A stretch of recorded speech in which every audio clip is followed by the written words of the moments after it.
Hello दोस्तों, स्वागत है गवर्नमेंट एजुकेशन में। मेरा नाम है जितेंद्र, आप सभी का स्वागत करता हूं।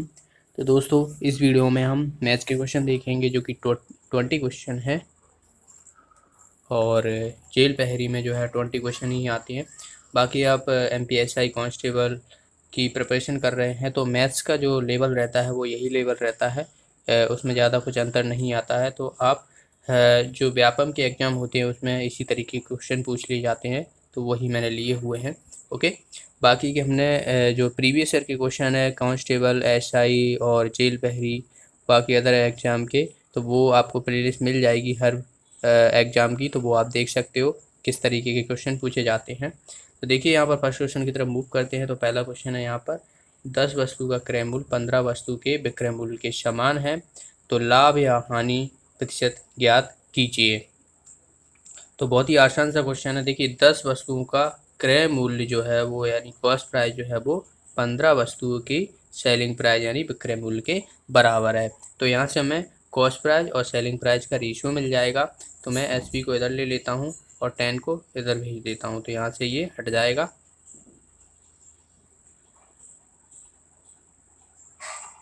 और यहाँ से ये 10 मैं यहाँ से हटा देता हूँ। तो देखिए यहाँ पर हमें क्या हो गया, सीपी और एसपी का रेशियो मिल गया। तो इसे हम 5 से काटते थे, 5 3 15, 5 दूना 10, तो 3:2 आ गया। यानी कॉस्ट प्राइस जो थी हमारी 3 थी और सेलिंग प्राइस जो है वो 2 है। तो क्या हुआ है, कोई वस्तु हमने 3 की खरीदी और 2 की बेच दी, तो घाटा हुआ है। कितने का घाटा हुआ है? 1 का घाटा हुआ है। और किस पर? कॉस्ट प्राइस पर होता है, तो 3, यानी 1/3 इंटू 100 कर देंगे तो क्या हो जाएगा, 33.33%। तो ये हमें हानि हुई है, तो इसका आंसर हो जाएगा डी ऑप्शन। ओके, चलिए अगला क्वेश्चन देखते हैं। नेक्स्ट क्वेश्चन है यहाँ पर, एक व्यक्ति अपनी आय का 60% व्यय करता है और शेष बचाता है। यदि उसकी आय 20% बढ़ा दी जाती है और व्यय 20% घटा दिया जाता है, तो उसकी बचत में प्रतिशत अंतर क्या है? तो प्रतिशत अंतर निकालना है हमें। तो सबसे पहले अंतर निकालने के लिए क्या पता होना चाहिए हमें, जो प्रारंभिक बचत है, प्रारंभिक जो बचत है और बाकी जो नई बचत है उसको हम अगर हम प्रतिशत अंतर निकालेंगे तो हमारा आंसर आ जाएगा। सबसे पहले मैं आपको बता देना चाहूँगा कि जो आय होती है वो किसके बराबर होती है, जो हमारी एक्सपेंडिचर होती है यानी जो व्यय किया हुआ, खर्च किया हुआ है, और जो बचत है, तो ये टोटल मिला के जो हमारी इनकम होती है, आय होती है। तो हमने मान ली कि प्रारंभिक जो एक्स जो है वो आय है हमारी। अब इसमें क्या हुआ है कि 60% जो है उसने व्यय कर दिया है, तो x का 60% कितना होता है, 0.6x हो जाएगा। ठीक है। अब बची कितनी बाकी, 0.4x, क्योंकि 60% खर्च हो चुकी है तो 40% बचेगी। तो 40% को किस तरीके से 40/100 करते हैं तो 0.4 ही तो आएगा। बाकी x हमने मानी थी तो इसीलिए मैंने 0.4x कर दी है। ठीक है। तो यहाँ से हमें देखिए, ये तो हमारी होगी प्रारंभिक बचत व्यय, और ये हमारा हो गया प्रारंभिक बचत। ठीक है। तो इन दोनों को याद रखना है आपको। बाकी अब नई जो है वो 20% बढ़ी हुई आय है, यानी हमने जो x मानी थी उसमें हमें 20% की वृद्धि करनी पड़ेगी। तो 20% की हम वृद्धि करेंगे, इसमें 20% की वृद्धि करेंगे तो 1.2x हो जाएगा। ठीक है, 1.2x हो जाएगा। तो यहाँ से हमें जो नई जो बढ़ी हुई आय है वो हमें पता पड़ गई। आगे कहा गया है क्वेश्चन में कि जो व्यय है 20% घटा दिया गया है। यहाँ पर लिखा हुआ देखिए 20% घटा दिया है। तो 20% घटा दिए यानी पहले कितना था, 60 था, देख सकते हो यहाँ पर ये 60 है। अब 20% इसमें घटाएंगे तो 40% बचेगा। तो हमें जो है इसका 40% निकालना है। तो बस हम इसका 40% निकाल लेंगे तो हमें ये कितना मिल जाएगा। यहाँ से देखिए 0 से 0 ये कट जाएगा और 12×48 तो 0.48x, यानी हमारी जो नई जो व्यय किया हुआ है तो कितना हो जाएगा, 0.48x। ठीक है। अब आपको पता है कि जो नई आयु है, नई जो आय है हमारी वो कितनी थी, 1x थी, और जो व्यय है वो है हमारी 0.48x। तो आय हमारी ये है और व्यय हमने इतना कर दिया है, तो मैं इन दोनों को घटा देता हूँ तो हमारी क्या जो बचत रहेगी वो हमें मिल जाएगी। तो जब मैं इसमें से इसमें घटाऊँगा तो मुझे बचत मिलेगी 0.72x। ठीक है। तो ये हमारी बचत मिल गई। तो बस हमें बचत का जो है वो प्रतिशत निकालना था, अब हम आसानी से निकाल सकते हैं। तो देखिए नई बचत तो इतनी है और पुरानी बचत कितनी थी, 0.4x थी। तो यानी 0.4x जो पुरानी थी और 0.72x जो थी वो हमारी नई बचत आ गई। अब इन दोनों का हम अंतर ले लेंगे और क्या करेंगे, 0.4x से डिवाइड कर देंगे, इंटू 100 कर देंगे, तो हमें प्रतिशत में आंसर मिल जाएगा। ठीक है। तो देखिए 0.72x minus 0.4x upon 0.4x into 100। तो देखिए x से x तो कट जाएगा। अब इसमें से जब आप इसमें घटाओगे यहाँ पर, तो देखिए यहाँ पे ये कितना हो जाएगा, 0.4 ये हो जाएगा, तो 32 हो जाएगा। और 4 से जब इसे डिवाइड करोगे तो ये कितना हो जाएगा, 0.8 हो जाएगा। और 100 इधर है तो 100 से मल्टीप्लाई करोगे तो कितना हो जाएगा, 80%। तो इसका आंसर आ जाएगा 80% की जो है वो वृद्धि हुई है। तो डी ऑप्शन जो है इसका आंसर हो जाएगा। चलिए अगला क्वेश्चन देखते हैं। देखिए अगले क्वेश्चन में क्या कहा गया है कि पिता और पुत्र की आयु का योग 38 वर्ष है। 4 वर्ष पहले उनकी आयु का गुणनफल पिता के उस समय की आयु का 3 गुना था। तो वर्तमान में पिता और पुत्र की आयु क्रमशः क्या होगी। ठीक है। देखिए पहले तो आप ऑप्शन देख लिए, आप किसी भी एक व्यक्ति की आय निकाल लो, बस वही हमारा आंसर आ जाएगा। दोनों की आपको निकालने की जरूरत नहीं पड़ेगी, क्योंकि यहाँ पर देखिए सब जो ऑप्शन दिए हुए हैं वो डिफरेंट दिए हुए हैं। ठीक है। तो देखिए पहले हम जो है वो पिता और पुत्र की आयु जो है दी हुई है वो कितनी है, तो x मान ली हमने ये जो है वो पिता की है और y मान ली हमने जो है ये पुत्र की है। तो इन दोनों का योग दिया हुआ है 38। अब 4 वर्ष पहले की बात की गई है तो x माइनस 4 कर दूंगा। ठीक है। और y माइनस 4 कर दूंगा, बराबर कर दूंगा 3 इंटू एक्स माइनस 4। अब मैंने ये क्यों किया, क्योंकि यहाँ पर क्वेश्चन में लिखा हुआ है कि 4 वर्ष पहले उनकी आयु का गुणनफल, यानी 4 वर्ष पहले जो है वो पिता और पुत्र की आयु का गुणनफल जो था वो 3 गुना था आयु का, उस समय की आयु का, पिता की मतलब पिता की आयु का। ठीक है। तो यहाँ पर हमने मल्टीप्लाई कर दिया। तो यहाँ से देखिए ये तो ये कट जाएगा। ठीक है। तो यहाँ से देखिए ये कितना हो जाएगा, ये 4 है, माइनस का है तो इधर जाएगा प्लस का हो जाएगा। तो बाई इक्वल टू 3 + 4 यानी ये हो जाएगा 7। तो हमें यहाँ पर पुत्र की आयु जो है वो पता पड़ गई कि वो कितनी है, 7 है। तो बस देखिए यहाँ पर एक ही ऑप्शन मिल रहा है जो कि हमारा दिया हुआ है थर्ड ऑप्शन जो कि 7 है। बाकी आप निकाल सकते हो पुत्र की भी आयु पिता की भी आयु, क्योंकि हमें जो है वो पुत्र और पिता की आयु का योग दिया हुआ था 38। तो यहाँ पर मैं 7 रख दूंगा, तो इधर 7 घटा दूंगा तो 31 जो है पिता की आयु पता पड़ जाएगी। तो इसका आंसर हो जाएगा थर्ड ऑप्शन। चलिए अगला क्वेश्चन देखते हैं। देखिए अगले क्वेश्चन में क्या बोला गया है। देखिए ये सिंप्लीफिकेशन का क्वेश्चन है। यहाँ पर वैसे आप करोगे ना जोड़ के तो आपको बहुत डिफिकल्ट होगा, आंसर भी आपको काफ़ी टाइम मिलेगा। देखिए यहाँ पर थोड़ा सोचिए, अगर मैं इसको ए मान लूँ 0.290 को और इसको 0.1110 को जो है वो बी मान लेता हूँ, तो मैं यहाँ पर इन दोनों की जगह जो है वो ए और बी रखने वाला हूँ। तो देखिए a + b का होल स्क्वायर बन जाएगा ये, और यहाँ पर देखिए a - b का होल स्क्वायर ये बन जाएगा, अपॉन में हो जाएगा a b। तो ये हमारा एक तरीके से फॉर्मूला जो है वो हम इसको खोल देंगे। तो a² + b² + 2ab होता है, a + b का होल स्क्वायर माइनस है a² + b² - 2ab अपॉन में a और b हो जाएगा। तो यहाँ से देखिए ये माइनस हो जाएगा और माइनस का प्लस हो जाएगा। तो यहाँ से ये a और स्क्वायर b² ये कट जाएंगे दोनों, क्योंकि प्लस माइनस के हैं। ये बचेगा तो ये हो जाएगा 4ab। तो 4ab ऊपर है और नीचे है ab, तो ये ab से ab कट जाएगा, बचा कितना 4। तो बस हमारा ए ऑप्शन जो है इसका आंसर आ जाएगा। उन मानों की हमें कोई ज़रूरत ही नहीं पड़ी, ये जो लिखे हुए हैं फॉर्मूला पे था सीधा जो कि हमने फॉर्मूला पुट कर दिया था। चलिए अगला क्वेश्चन देखते हैं। देखिए ये वाला क्वेश्चन है, यहाँ पर ये ऑप्शन दिए हुए हैं। तो देखिए x + 1/x बराबर दिया हुआ है हमें √5, 1/x = √5, और हमें मान निकालना है x - 1/x का। अब देखिए यहाँ पर ये तो है प्लस में और x माइनस 1/x माइनस में है, तो इसको हम कैसे करेंगे? देखिए मैं इनका पहले स्क्वायर कर देता हूँ दोनों तरफ। तो स्क्वायर कर दूंगा तो ये रूट से हट जाएगा, 5 इधर जाएगा और ये कितना हो जाएगा? X square plus 1/x square plus 2 हो जाएगा इक्वल टू 5 हो जाएगा। अब मैं 2 को जो है वो इधर भेज दूंगा तो ये माइनस का हो जाएगा, तो 5 में से 2 जाएंगे तो 3 बचेंगे। तो यहाँ से देखिए x square plus 1/x square equal to कितना आ गया? 3 आ गया। अब इसको हम जो है वो ए माइनस बी का होल स्क्वायर का जो है वो फॉर्मूला बनाएंगे। अब वो कैसे बना सकते हैं? देखिए यहाँ पर हमें ये तो मिल गया, अगर मैं यहाँ से 2 को इधर ले जाऊँ जो कि माइनस का आएगा, और यहाँ से हमें मिल जाएगा माइनस का फॉर्मूला, क्योंकि देखिए x माइनस 1/x स्क्वायर करता हूँ तो क्या मिलता है हमें? x प्लस 1/x स्क्वायर और माइनस का 2 मिलेगा। तो बस यहाँ पर वही मैं चीज़ करने वाला हूँ। तो देखिए यहाँ से कैसे करूँगा,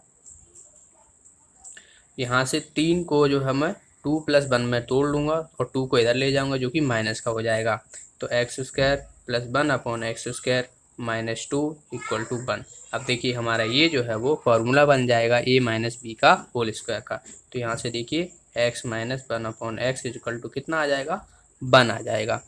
1 आ जाएगा जो कि क्या रहेगा? हमारा आंसर आ जाएगा ये। ओके, तो ये जो है वो, अब देखिए ये तो फॉर्मूला बन गया जो कि स्क्वायर का था, तो स्क्वायर जो जाएगा तो एक चाहे रूट में रहे या वैसा रहे तो हमारी जो वैल्यू आएगी वो आएगी प्लस माइनस में। तो इसका आंसर आ जाएगा ए ऑप्शन, प्लस माइनस में आएगी, क्योंकि x माइनस 1/x का होल स्क्वायर बना था हमारा जो कि 1 के बराबर था। तो एक यहाँ से जब ये हटाएंगे तो रूट आएगा, और रूट का कोई जो है वो एक पर कोई फ़र्क नहीं पड़ता, बस माइनस प्लस में जो है वो चेंज रहता है। तो प्लस माइनस में जो है वो 1 आएगा। ओके, चलिए अगला क्वेश्चन देखते हैं। देखिए ये वाला क्वेश्चन है, लघुत्तम समावर्तन निकालना है जो कि एलसीएम हम कहते हैं। ठीक है, तो ये क्या दिया हुआ है? 6/5 और 8/25। तो एलसीएम जब आपको इस तरीके से जो दिया हुआ है अंश और हर में, तो क्या करना रहता है? एलसीएम निकालने के लिए जो ऊपर वाली संख्या है उसको हमें जो है वो एलसीएम निकालना रहता है, और नीचे वाली का जो है वो एचसीएफ निकालना रहता है। यानी ये वाली जो है वो एलसीएम निकालना पड़ेगा और नीचे वाली का हमें जो है वो एचसीएफ निकालना पड़ेगा। दोनों का रेशियो ले लेंगे, वही हमारा जो है वो एलसीएम निकल आएगा। तो 6 और 8 का जो है वो एलसीएम क्या हो जाएगा? 24 हो जाएगा। और देखिए 5 और 25 है, तो यहाँ पर जो है वो एचसीएम क्या रहेगा? 5 ही रहेगा। तो ये आ जाएगा 24/5। तो इसका आंसर आ जाएगा हमारा डी ऑप्शन। आसान सा क्वेश्चन था। नेक्स्ट क्वेश्चन की तरफ मूव करते हैं। नेक्स्ट है यहाँ पर, देखिए यहाँ पर जो रूट में दिए हुए हैं 8 अंदर ही अंदर और इनफाइनाइट तक, अनंत तक जो है वो दिए गए हैं। तो मैं क्या करने वाला हूँ, x बराबर मान लेता हूँ इसको। तो 8 √8 इस तरीके से गया है इनफाइनाइट टाइम। तो मैं क्या करने वाला हूँ, अब इसको स्क्वायर कर देता हूँ। तो यहाँ पर मैं स्क्वायर करूँगा तो ये भी मुझे स्क्वायर करना पड़ेगा। अब यहाँ से स्क्वायर करने से क्या फ़ायदा होगा? जो ये वाला है तो ये हट जाएगा, जो 8 जो है ये बाहर आ जाएगा, बाकी सेम तो सेम रहेगा। यानी एक्स स्क्वायर बराबर हो जाएगा 8 √8 और जो कि हमने ये किसके बराबर माना था? x के बराबर माना था। तो मैं इन सब की जगह जो है वो x रख सकता हूँ कि नहीं रख सकता हूँ? बिल्कुल रख सकता हूँ। तो यहाँ से एक्स स्क्वायर बराबर 8x हो जाएगा, तो x से x कट जाएगा, तो x इक्वल टू कितना आ जाएगा? 8 आ जाएगा। तो इसका आंसर आ जाएगा डी ऑप्शन। तो आपको अगर ऐसा क्वेश्चन मिले तो वे धड़क आपको जो आंसर जो संख्या लिखी हुई है यहाँ पर वही हमारा आंसर होता है हमेशा। यहाँ पर 9 हो सकती थी, 5 हो सकती थी, 12 हो सकती थी या और कुछ हो सकती थी, तो यही हमारा आंसर आता था। ओके, तो डी ऑप्शन जो है इसका आंसर आएगा। बाकी आपको आगे आप सॉल्व करने की ज़रूरत नहीं है। अगर आपको ऐसा क्वेश्चन दिया हुआ हो तो बेझिझक जो है वो आप आंसर लगा देना। चलिए अगला क्वेश्चन देखते हैं। यहाँ पर अगले क्वेश्चन में देखिए क्या कहा गया है कि एक वस्तु को 25% की छूट पर बेचा जाता है और नकद भुगतान करने पर 12% की अतिरिक्त छूट मिलती है। यदि सुपर्णा 2112 रुपये की नकद भुगतान करके वस्तु खरीदती है तो वस्तु का अंकित मूल्य क्या होगा? देखिए मैंने माना कि अंकित मूल्य जो था वो x है, अंकित मूल्य माना है x है। अब इस पे क्या हो रहा है कि वो छूट दे रहा है, यानी पहले जो है वो 25% की छूट दे रहा है और नगद कोई देता है जबकि यहाँ पर सुपर्णा जो है वो नगद दिया हुआ है, तो उसे 12% की और छूट मिलेगी। तो 25% की छूट मतलब से कितना हो जाएगा, 75/100 हो जाएगा। ठीक है, 12% की कितना हो जाएगा, 88/100 हो जाएगा, क्योंकि 100 में से 12 माइनस कर दिया, जो कि कितना दिया हुआ है सुपर्णा ने, 2112 इतना दिया हुआ है। तो बस हमें निकालना क्या है, अंकित मूल्य निकालना है, बस इसको हम सॉल्व कर देंगे। तो यहाँ से देखिए, ये 25 3 75, 25 100 और 4 दूना 8, 4 दूना 8। ठीक है, और यहाँ से ये कितनी बार चला जाएगा, यहाँ से 3 से ये काट देता हूँ मैं, 3 7 21, 3 चौक 12, और यहाँ से अब हमें देखिए क्या हो जाएगा, ये 100 इधर पहुँचेगा, तो 11 टाइम्स ये चला जाएगा, और यहाँ से 2 3 6, 2 5 10 और 2 दूने 4। ठीक है, और 11 से कितनी बार कट जाएगा, 32 टाइम्स, और 100 इधर है, तो ये कितना हो जाएगा, 3200 हो जाएगा। तो इसका आंसर आ जाएगा हमारा 3200 रुपये। तो अंकित मूल्य जो थी वो 3200 रुपये है, तो इसका आंसर आ जाएगा डी ऑप्शन। अगला क्वेश्चन है यहाँ पर, एक परीक्षा में 20 छात्रों का औसत अंक 75 है। बाद में यह पाया जाता है कि 3 अंक जो है वो 53, 60 और 75 को गलत तरह से 93, 64 और 86 के रूप में लिखा गया है। तो गलतियों को सुधारने के बाद जो है वो औसत अंक क्या होंगे। ठीक है, यानी अंक जो है वो बदल गए हैं, यानी 53 और किससे बदल गया है, 93 से, 60 64 से, 76 86 से। तो इस तरीके से जो है वो हमारा गलत आंसर आ रहा है। तो अगर हम इनको इंटरचेंज कर दें तो सही आंसर जो है वो, सही औसत क्या है वो पूछा गया है। तो देखिए 20 छात्र हैं, उनका औसत अंक जो है 75 है, तो टोटल कुल अंक कितना हो जाएगा, 75 × 20 कर देंगे तो हमें जो है वो टोटल अंक पता पड़ जाएंगे, जो कि कितना हो जाएगा, 1500। ठीक है, 1500 हो जाएगा। अब 20 छात्र के कुल हमें पता पड़ गया कि 1500 हैं। अब हम क्या करने वाले हैं, इनको जो है वो, जो अंक जो बदले गए हैं उनको हम माइनस करेंगे।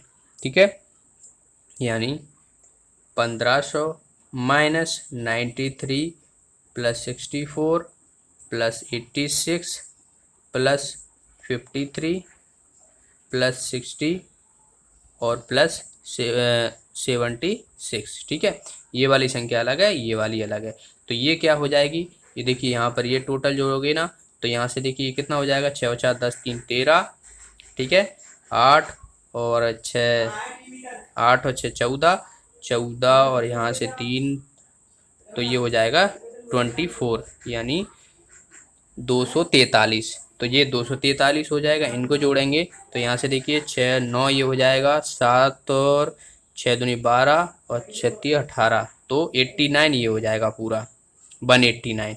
ओके, तो यहाँ से ये देखिए क्या हो जाएगा, यहाँ से माइनस का 243 प्लस का 189। तो जब आप इसे सॉल्व करेंगे यहाँ से तो हमें मिल जाएगा ये 1446। ठीक है, अब हमारा जो सही जो कुल मार्क्स हैं वो कितने हैं, 1440 हैं। अब हम औसत निकाल सकते हैं आसानी से, किससे, 20 से हमें डिवाइड करने पड़ेंगे, क्योंकि टोटल जो छात्र हैं वो 20 हैं। तो यहाँ से देखिए कितनी बार टाइम जाएगा, 2 7 14, 2 दूनी 4 और 2 3 6, और यहाँ पर 0 है तो दशमलव आ जाएगा। तो ये हमारा आंसर आ जाएगा, जो कि ए ऑप्शन दिया हुआ है। ओके, चलिए अगला क्वेश्चन देखते हैं। देखिए अगले क्वेश्चन में क्या कहा गया है कि एक दुकानदार ने 2700 रुपये में 14 कलम बेची और उसका लाभ जो है वो 4 कलमों के क्रय मूल्य के बराबर है। तो 14 कलमों के विक्रय मूल्य और क्रय मूल्य के बीच जो है वो अंतर पूछा गया है। तो मैंने माना कि एक कलम का जो है वो क्रय मूल्य कितना है, x मान लिया। ठीक है, एक कलम का माना है मैंने। अब एक कलम का तो मैंने मान लिया, बाकी जो 4 कलम है तो कितना हो जाएगा, 4x हो जाएगा, क्योंकि यहाँ पर जो है वो लाभ जो मिल रहा है हमें 4 कलमों के क्रय मूल्य के बराबर मिल रहा है, और 14 कलमों का क्रय मूल्य कितना हो जाएगा, 14x हो जाएगा। ठीक है, अब हमें देखिए 14 कलम ये हैं और 4 कलम ये हैं, तो टोटल जो 14 कलमों का विक्रय मूल्य कितना दिया हुआ है हमें, 2700 दिया हुआ है। तो बस यहाँ से देखिए 14x plus 4x is equal to 2700। तो यहाँ से हमें x की वैल्यू पता पड़ जाएगी। यहाँ से देखिए कितना हो जाएगा, 18 हो जाएगा। तो 18 से हम डिवाइड करेंगे तो 9 3 27, 9 दूना 18, और ये आ जाएगा 150। 300 को 2 से डिवाइड करेंगे तो 150 हो जाता है। तो x इक्वल टू हमारा आ गया 150। तो अब हमें एक कलम की पता पड़ गई कि 150 जो है वो क्रय मूल्य है। तो 14 कलमों की कितनी हो जाएगी, 14 से हम इसे मल्टीप्लाई कर देंगे तो ये हो जाएगा हमारा 2100। ओके, तो 14 कलमों का जो क्रय मूल्य है वो 2100 पता पड़ गया। अब हमें पता पड़ जाएगा कि जो आवश्यक अंतर है जो हमें चाहिए वो कितना है। अब देखिए 14 कलमों का इतना है, टोटल जो है वो कितना था 2700। तो हमें जो है वो 2100 से हम इसमें घटा देंगे तो कितना मिलेगा 600। तो 600 जो है वो अंतर निकला हमारा। तो बस यही हमारा आंसर आ जाएगा, यानी ये ऑप्शन जो है इसका आंसर हो जाएगा। चलिए अगला क्वेश्चन देखते हैं। नेक्स्ट क्वेश्चन है, देखिए यहाँ पर 7,800 रुपये को ABC में के बीच बांटा गया है, जिनका रेशियो दिया हुआ है 1:2, जो कि 1/2:1/3:1/4। इन सब का जो है वो ये दिया हुआ है, तो ये रेशियो में दिया हुआ है। तो हम क्या करने वाले हैं, इसको फ्रैक्शन से हटा के ना सीधा सीधा जो इंटीजर नंबर है उनमें कन्वर्ट कर लेंगे जो रेशियो रहता है। तो मैं क्या करने वाला हूँ, सम में जो है वो किससे डिवाइड करूँ, 12 से कर देता हूँ।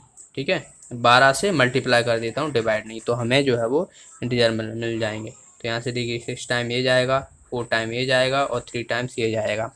तो हमें ABC का अनुपात मिल जाएगा कितना, 6 4 3। तो A B और C का अनुपात है।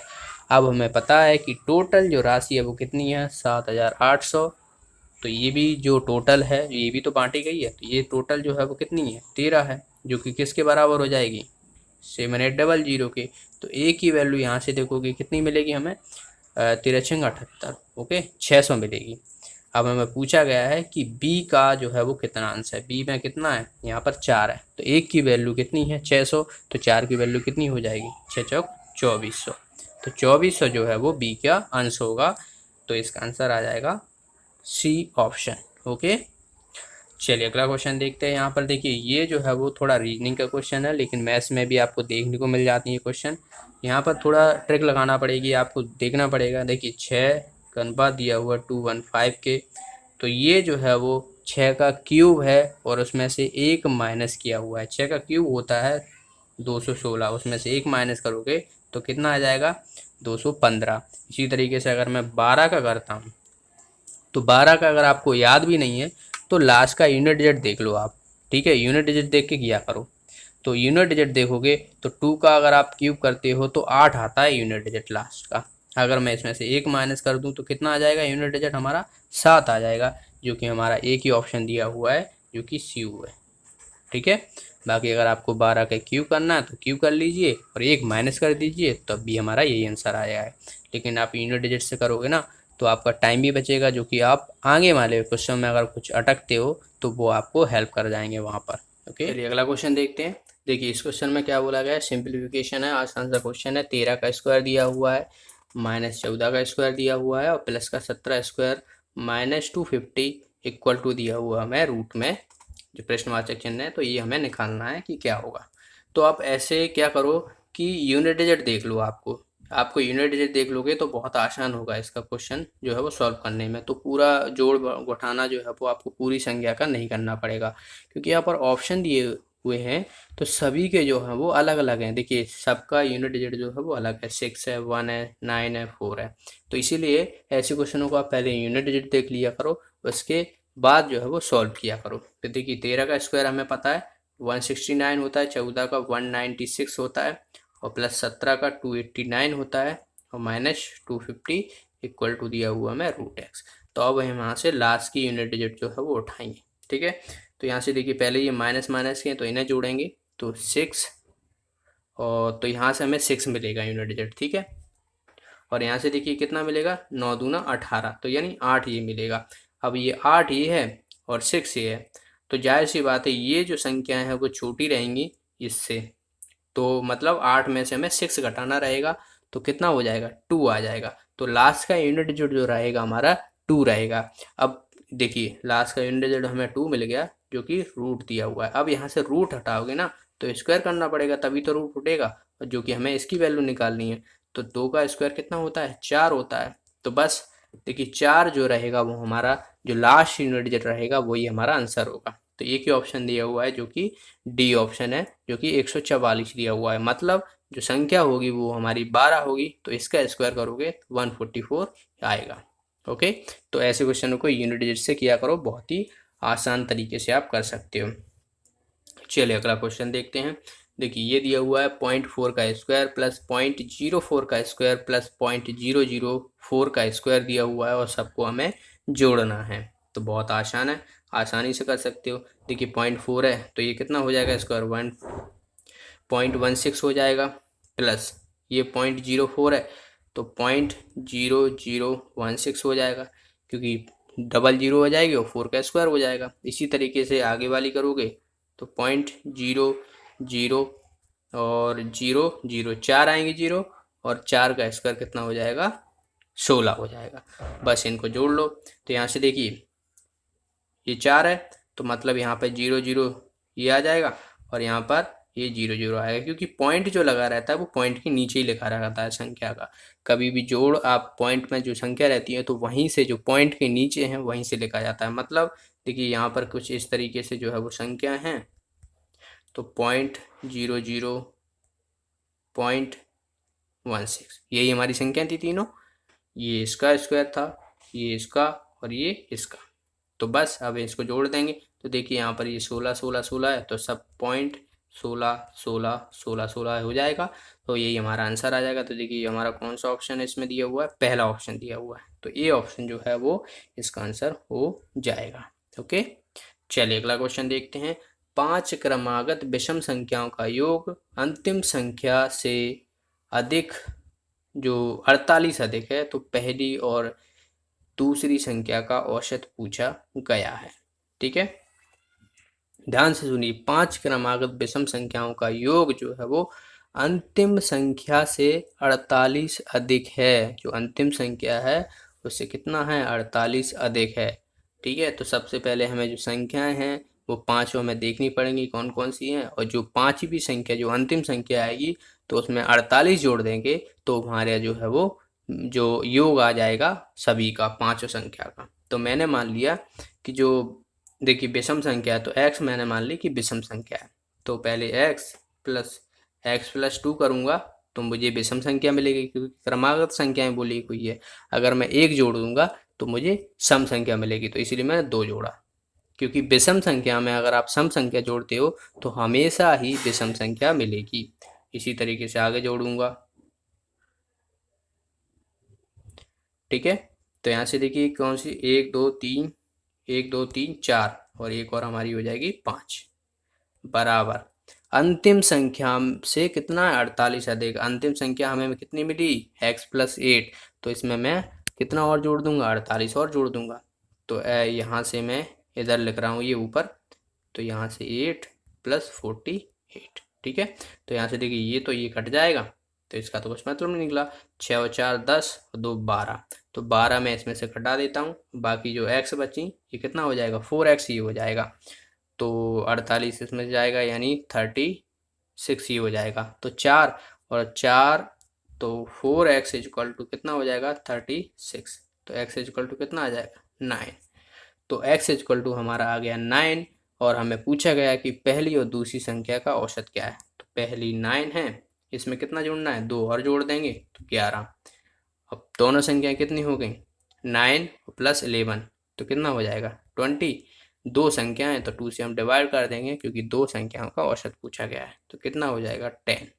तो ये हमारा आंसर आ जाएगा, जो कि डी ऑप्शन हमारा आंसर हो जाएगा। चलिए अगला क्वेश्चन देखते हैं। देखिए ये वाला क्वेश्चन है, ये हमें समीकरण दिया हुआ है और a माइनस 3/x का हमें मान पूछा गया है। तो हमें सबसे पहले तो जो x है उसका हमें मान निकालना पड़ेगा, तभी हम जो है वहाँ पर x का मान रख पाएंगे।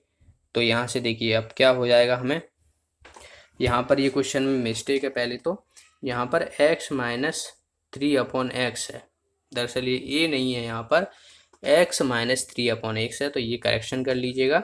अब हम क्या करने वाले हैं, इसको सॉल्व करेंगे। तो देखिए x square plus x minus 1 x square plus x plus 1 equal to 1/2। ठीक है, अगर मैं यहाँ से x कॉमन ले लूँ, x कॉमन ले लेता हूँ तो ये क्या हो जाएगा, देखिए यहाँ पर x कॉमन ले लेता हूँ तो x तो बाहर आ जाएगा, x प्लस 1/x हो जाएगा। ये तो देखिए ये तो बाहर निकल जाएगा, तो 1 मैं इधर भेज देता हूँ। ठीक है, तो प्लस का 1 हो जाएगा। देखिए एक बार और समझाता हूँ मैं, तो एक्स स्क्वायर प्लस 1 ये, अब इसमें से x कॉमन लूँगा तो x प्लस ये तो 1 हो जाएगा माइनस 1/x, ये ऐसा आएगा। अब इन दोनों को मैं साथ में लिख लेता हूँ और प्लस को बाहर कर देता हूँ। इसी तरीके से मैं नीचे करूँगा तो x नीचे भी कॉमन आएगा, तो क्या ऊपर भी x है नीचे भी x है जो कॉमन लिया है, तो उसको हम काट देंगे तो वो हमारा कट जाएगा। तो ऊपर क्या बचेगा, x माइनस 1/x प्लस 1 और x plus 1/x plus 1 equal to कितना हो जाएगा, 1/2, क्योंकि यहाँ पर जो है वो प्लस में है तो इसलिए प्लस में ले लिया हमने। अब देखिए यहाँ पर इसको मैं इधर यहाँ पर देखा जाएगा तो क्या करने वाला हूँ कि जो 2 है तो यहाँ पर पहुँच जाएगा और 1 से इधर पहुँच जाएगा। ठीक है, तो देखिए क्रॉस मल्टीप्लाई कर दूंगा मतलब, तो 2x plus x minus 1/x plus 2 equal to x plus 1/x और प्लस 1, क्योंकि 1 से मल्टीप्लाई करोगे तो वो ही रहेगी संख्या। अब मैं क्या करने वाला हूँ, 2 से अंदर भी कर देता हूँ तो हमें सिंप्लीफाई हो जाएगा पूरा, क्योंकि ऐसे क्वेश्चन जो है थोड़ी लेंदी होते हैं तो इसीलिए। तो देखिए यहाँ पर या तो आप इनमें कोई वैल्यू पुट करके देख सकते हो, एक्स की ऐसी वैल्यू रखो कि हमें जो है वो 1/2 मिल जाए, तो आप आसानी से फिर यहाँ पे भी रख दोगे तो हमें आंसर मिल जाएगा। तो ये जो है वो लेंदी मेथड है थोड़ा। देखिए तो 2x minus 2/x plus 2 equal to x plus 1/x plus 1। ठीक है, अब यहाँ से हम जब इसे सॉल्व करेंगे तो एक बार मैं यहाँ से फिर लिख लेता हूँ, 2x minus plus 2 equal to x plus 1/x plus 1। अब देखिए यहाँ से इधर ले जाऊँगा तो ये x बचेगा, या फिर हम क्या करें, यहाँ से इसको मैं इधर ले जाऊँगा तो ये भी x मतलब x बचेगा, 1/x बचेगा, क्योंकि ये -2/x है तो यहाँ से इसको माइनस ले जाऊँगा तो -1/x ये भी आएगा। तो यहाँ से देखिए 2x minus x minus 1/x minus 2/x equal to, अब 2 इधर था, 2 को मैं इधर ले जाऊँगा, प्लस 1 था तो माइनस का 1 हो जाएगा, माइनस का 2 में से प्लस बन जाएगा तो माइनस का 1 हो जाएगा। अब हम इसे सॉल्व कर लेंगे तो यहाँ से देखिए x तो ये हो जाएगा और ये कितना हो जाएगा, माइनस माइनस का है तो 3/x ये हो जाएगा इक्वल टू -1। ठीक है, तो बस हमारा आंसर क्या निकला, -1। यही हमें निकालना था कि x minus 3/x equal to -1। अब देखिए यहाँ से -1 निकला है। चलिए अगला क्वेश्चन देखते हैं। देखिए ये वाला क्वेश्चन है, ये भी थोड़ा सिंप्लीफाई करना पड़ेगा बहुत, पर ज़्यादा डिफिकल्ट मतलब लेंदी नहीं है ये। तो यहाँ पर देखिए a b into A plus b equal to 1 दिया हुआ है हमें, तो हमें 1/a³ b³ minus a³ minus b³ का मान निकालना है।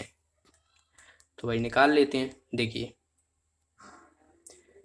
इसको मैं क्या करने वाला हूँ, पहले ए वाला जो दिया हुआ है तो इसको क्या कर लेता हूँ, a plus b equal to 1/ab कर लेता हूँ, इसको ए बी को जो है वो 1 के नीचे भेज देता हूँ। ठीक है, तो ये हमें मिल गया। अब मैं क्या करने वाला हूँ कि इसका क्यूब कर सकता हूँ। अगर मैं इसका क्यूब कर दूँ, क्योंकि हमें जो है वो क्यूब में आंसर निकालना है तो इसीलिए मैंने क्यूब कर दिया। तो यहाँ से देखिए इसका तो हमें 1/a³ और b³ मिल जाएगा। अब यहाँ से a प्लस बी का होल क्यूब करते हो तो जो हमारा जो बात की जाए तो जो फॉर्मूला रहता है वो आपको पता होना चाहिए। तो मैं यहाँ पर सीधा सीधा डायरेक्ट लिख देता हूँ। अगर आपको फॉर्मूला याद नहीं है, अलजेब्रा के क्वेश्चन आप सॉल्व कर रहे हो तो फॉर्मूला आपको बहुत ज़रूरी है याद करना, क्योंकि बिना फॉर्मूले के आपके बहुत से क्वेश्चन जो है वो छूटे जा सकते हैं। तो मैं इसको करूँगा, तो यहाँ से मैं इसको इस तरफ भेज देता हूँ। तो a प्लस बी का cube minus a³ minus b³ a³। ठीक है, तो यहाँ से इसका जो क्यू माइनस बी क्यू है, तो ये जो हमें इस तरफ आ जाएगा, minus A cube minus B cube equal to a plus B का होल क्यू माइनस ए क्यू माइनस बी क्यू और ए क्यू। ठीक है, तो अब मैं इसको सिंप्लीफाई और कर लेता हूँ, इसको फिर से जो है वो ए प्लस बी का होल क्यू खोल दूंगा। तो यहाँ से देखिए, तो A cube plus B cube minus 3ab into A plus B minus A cube और माइनस बी क्यू। ठीक है, इस तरीके से हो जाएगा। अब हम इसको सिंप्लीफाई कर लेंगे। देखिए यहाँ से हमें जो है वो ये और ये कट जाएगा, प्लस माइनस का रहेगा तो ये कट जाएगा, यहाँ पर ये प्लस हो जाएगा हमारा, क्योंकि ये प्लस बी का हम होल क्यू कर रहे थे। बाकी अब देखिए यहाँ पर ये जो है वो ये बचा केवल 3ab इंटू ए प्लस बी, ये बचा। अब इसकी वैल्यू जो हमें कितनी दी हुई है, 1 दी हुई है। देखिए यहाँ पर यही तो लिखा हुआ है सेम टू सेम, तो एक का मल्टीप्लाई मैं 3 में करूँगा तो क्या हो जाएगा, 3 ही तो आएगा। तो बस 3 जो है हमारा आंसर आ जाएगा, जो कि प्लस में रहेगा। ओके, आई होप समझ में आ गया होगा आपको। चलिए अगला क्वेश्चन देखते हैं। देखिए अगला क्वेश्चन है जो कि हमारा मेंसुरेशन से क्वेश्चन है। तो एक वर्ग पिरामिड के आकार के खिलौने को क्षैतिज रूप से 9 सेंटीमीटर ऊंचाई से काटकर एक छिद्रक बनाया जाता है। छिद्रक के आधार की भुजा तथा ऊपरी भाग की भुजा 20 सेंटीमीटर और 12 सेंटीमीटर है। तो वर्ग पिरामिड छिद्रक का आयतन पूछा गया है कि उसका आयतन कितना होगा। ठीक है, तो आयतन पूछा गया है। तो शीर्ष का क्षेत्रफल, देखिए वर्ग है तो वर्ग का क्षेत्रफल हमें पता है कि जो भुजा रहती है वो उसका स्क्वायर रहता है। ठीक है, तो पहले कितना, देखिए 12 सेंटीमीटर है और दूसरा कितना है, 20 सेंटीमीटर है ऊपरी भाग जो आधा क्षेत्रक है। ठीक है, तो इसे काटा गया है। तो 12 का जो है वो स्क्वायर करोगे, क्योंकि वर्ग की बात की गई है, तो 144 ये हो जाएगा। और 20 का करोगे, जो आधार वाला जो क्षेत्रफल है उसका हो जाएगा 400। ठीक है, तो ये हमारा हो गया शीर्ष का और ये हो गया हमारा आधार का। अब छिद्रक का आयतन जो रहता है वो हमें निकालना है। तो किस तरीके से, देखिए 9 सेंटीमीटर ऊंचाई को काट कर बनाया गया है। तो 1/3 होता है हमारा, 1/3 इंटू जो 400 रहेगा जो ऊपरी वाला क्षेत्रक है, और जो शीर्ष वाला क्षेत्रक है उसको हम मल्टीप्लाई करेंगे, प्लस जो 12 सेंटीमीटर है और 20 सेंटीमीटर जो कि भुजा रहेगी, तो उसका भी हमें मल्टीप्लाई करके ऐड करना पड़ेगा, जो कि हमारा घन का क्षेत्र, जो हमारा आयतन है पिरामिड का, वो हमारा निकल आएगा। तो देखिए, तो इसका देखिए यहाँ पर 9 ऊंचाई है, 3 इंटू 400 जो कि हमारा क्या था, शीर्ष आधार वाला क्षेत्रफल था, और 144 जो है वो 12 जो 144 जो है शीर्ष वाला क्षेत्रफल था। तो इंटू 12 इंटू 20। ठीक है, क्योंकि जो बाकी का जो बता था उसको भी हमें मल्टीप्लाई करना पड़ेगा। तो यहाँ से अब हम सीधे सीधे यहाँ से सिंप्लीफाई कर लेंगे। तो देखिए ये कितना हो जाएगा, ये हो जाएगा 240, तो ये हो जाएगा, और यहाँ से ये 4 ये हो जाएगा, 3 तरह का ये चला जाएगा। ठीक है, और ये कितना हो जाएगा, 900, 144 और 240, तो ये हो जाएगा हमारा 784। ठीक है, तो 3 इंटू 784, यहाँ से 3 से मल्टीप्लाई करोगे तो कितना आएगा, यूनिट डिजिट 12 आएगा। अब यहाँ पे देखिए इसमें भी 2 है, इसमें भी 2 है, तो पूरा सा मल्टीप्लाई करना पड़ेगा हमें। तो यहाँ से 3 चौक 12 और 8 3 24 और 1 25 यानी 5, और कितना हो जाएगा 21, और 21 और 2 23, तो 2352 जो है हमारा आंसर आ जाएगा। इसका सी ऑप्शन जो है इसका आंसर हो जाएगा। तो जब भी आपको मेंसुरेशन के क्वेश्चन हो उसमें आपको फॉर्मूला याद होना बहुत ज़रूरी है, कि जो पिरामिड का होता है, वर्ग का होता है, इन सब के फॉर्मूले आपको याद होना चाहिए, तभी आप निकाल पाओगे, वरना मुश्किल हो जाएगी आपको ऐसे क्वेश्चन सॉल्व करने में। देखिए ये वाला क्वेश्चन है, इस क्वेश्चन की तरफ बढ़ते हैं। देखिए इसमें क्या बोला है कि यदि एक संख्या जो है वो यहाँ पर दी हुई है इतनी बड़ी, और यहाँ पर आप देखोगे ये एक्स दिया हुआ है, तो ये पूछा गया है कि x का मान ज्ञात कीजिए से विभाज्य है। यदि एक संख्या से विभाज्य है जो कि x का मान हमें निकालना है। ठीक है, तो यहाँ पर हम देखा जाए तो एक संख्या से विभाज्य है, तो यहाँ पर एक क्वेश्चन थोड़ा किससे विभाज्य ये यहाँ पर नहीं लिखा हुआ है, ठीक है। तो यहाँ पर इस क्वेश्चन को स्किप करते हैं, क्योंकि यहाँ पर जो है वो हमें बताया नहीं गया है कि कौन सी संख्या से विभाज्य है। यहाँ से अगर आपको दे दिया जाता कि 2 से, 3 से, 4 से, या 7 से, या 8 से, तो इस हिसाब से हमें जो है वो 11 से या 15 से, उस हिसाब से हमें सॉल्व करना रहता। तो ये क्वेश्चन हम स्किप कर रहे हैं, यहाँ पर नहीं लिखा हुआ है। चलिए लास्ट क्वेश्चन है। देखिए इस क्वेश्चन में ट्रिग्नोमेट्री का क्वेश्चन है। यहाँ पर हमें दिया हुआ है जो एंगल है वो 0 से 90 के बीच में है, ठीक है। और 1 upon cosec minus cot A minus 1 upon sine A दिया हुआ है। तो हमें यहाँ पर सॉल्व करना है कि इसका मान क्या होगा, ठीक है। तो देखिए यहाँ पर मैं सीधा सीधा जो बेसिक मेथड है वो बताऊंगा। बाकी आप जो एंगल है वो 0 से 90 के बीच में कोई एंगल मान लीजिए, और उस हिसाब से जो आपका आंसर निकले वो आप मतलब एक तरीके से वेरीफाई कर सकते हो, ठीक है। तो वो भी आप कर सकते हो। जैसे 45 ए का एंगल जो है वो 45 मान के देखो कि इसका जो मान निकले, फिर इन संख्याओं में 45 रखना। देखिए 45 मत रखना, क्योंकि साइन ए का और कॉस ए का 45 जो रहता है वो बराबर रहता है, और कोट का भी रहता है। तो 30 मान सकते हो या 60 मान सकते हो। तो ये वैल्यू मान के आप रखना, आंसर आ जाएगा, ठीक है। बाकी आपको मैं जो बेसिक मेथड है वो बता दे रहा हूँ। तो देखिए बेसिक मेथड है, तो यहाँ पर देखिए 1 upon cosec a minus cot a. तो इसको क्या करने वाला हूँ मैं, ऊपर नीचे मल्टीप्लाई कर देता हूँ, ठीक है। ऊपर नीचे मल्टीप्लाई करूँगा, यानी कॉस ए प्लस प्लस का मल्टीप्लाई करने पड़ता है जब भी हम ऊपर नीचे करते हैं, और cosec A plus cot a. तो यहाँ से हमें ऊपर तो ये मिल जाएगा, और ये हमारा जो है वो स्क्वायर मिल जाएगा दोनों का, यानी cosec A plus cot A upon cosec square A minus cot square A minus 1 upon sine A. ये वाला साइन ए तो रहेगा ही। अब देखिए कॉसेक ए प्लस कॉट ए, ठीक है, माइनस कोसेक ए। तो आपको पता होना चाहिए कि cosec square A minus cot square ए बराबर जो रहता है वो 1 की वैल्यू के बराबर होता है, यानी ये वाली जो रहेगी वो हमारी 1 के वैल्यू के बराबर रहेगा। तो ये इसका मान तो हमारा 1 के बराबर रहता है। तो देखिए यहाँ पर अब ऊपर हमारा क्या बचा, कोसेक ए प्लस कॉट ए, ठीक है। 1 अपॉन साइन क्या होता है, कोसेक ए होता है। तो इसको भी हम कोसेक ए लिख देते हैं। तो यहाँ से देखिए ये और ये मान कट जाएगा, बचा हमारा क्या, कॉट ए। तो बस यही हमारा आंसर आ जाएगा। तो ये था जो बेसिक मेथड था, जो कि एक आपको पता होना चाहिए। बाकी आप एंगल रख के भी सॉल्व कर सकते हो। आप एंगल रख के सॉल्व करोगे तो जल्दी सॉल्व हो जाएगा, ओके। तो ये थे 20 क्वेश्चन। आई होप आपको सारे क्वेश्चन क्लियर हो गए होंगे। अगर आपको फिर भी कोई डाउट है तो आप मुझसे कमेंट बॉक्स में पूछ सकते हो। तो आज की इस वीडियो में इतना ही। मिलते हैं अगले वीडियो में। वीडियो को लाइक और शेयर जरूर करना, और जो भी साथी नए हैं चैनल को सब्सक्राइब कर लेना, और बेल आइकन पर जरूर प्रेस करना। तो मिलते हैं अगले वीडियो में। Thanks for watching the video. Have a nice day.